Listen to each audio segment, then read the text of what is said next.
The purpose of this video is to demonstrate a transfer from one test tube to another tube. So first I'm going to turn on my Bunsen burner and light my flame.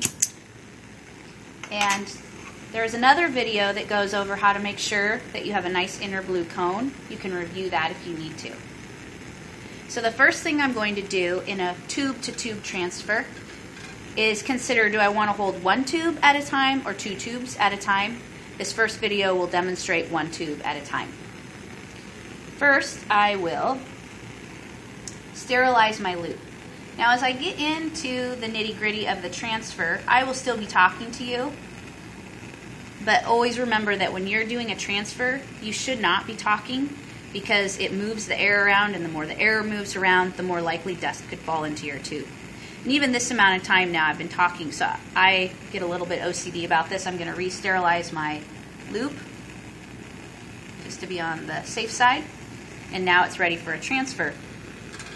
I'm going to get a sample of bacteria from this slant. You can see the white bacteria growing there. This is Pseudomonas aeruginosa.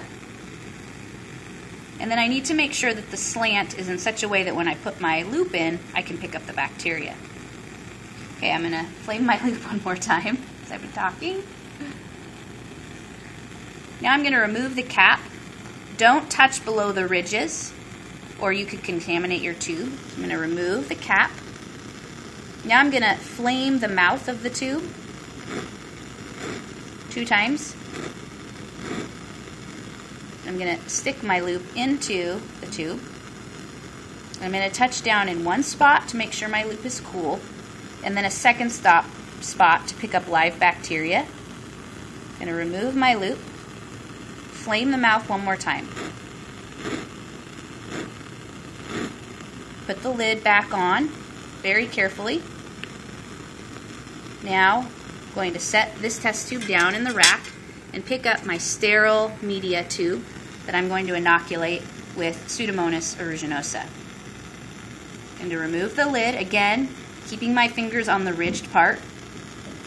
I'm going to flame the mouth of this tube to prevent any dust from contaminating my tube. And then I'm going to inoculate by swishing back and forth. I start at the bottom and I go swish, swish, swish. Make streaked lines up to the top. I try not to touch the sides with the loop, just to make sure nothing fell in after I inoculated. Okay, now I can say, whoo, I have bacteria here, but this is not sterile, so we have to clean this off. First, put the loop in the bottom of the flame and burn off any excess, maybe visible bacteria even. And then once you feel comfortable that that's happened, you're not in danger of creating an aerosol, which is when a group of bacteria on a loop go pop in the air. The water inside of them evaporates and it puts them up into the air in what's called an aerosol. And then I'm ready to sterilize. So again, I'm putting my loop, turn it so you can see it, about 1 o'clock.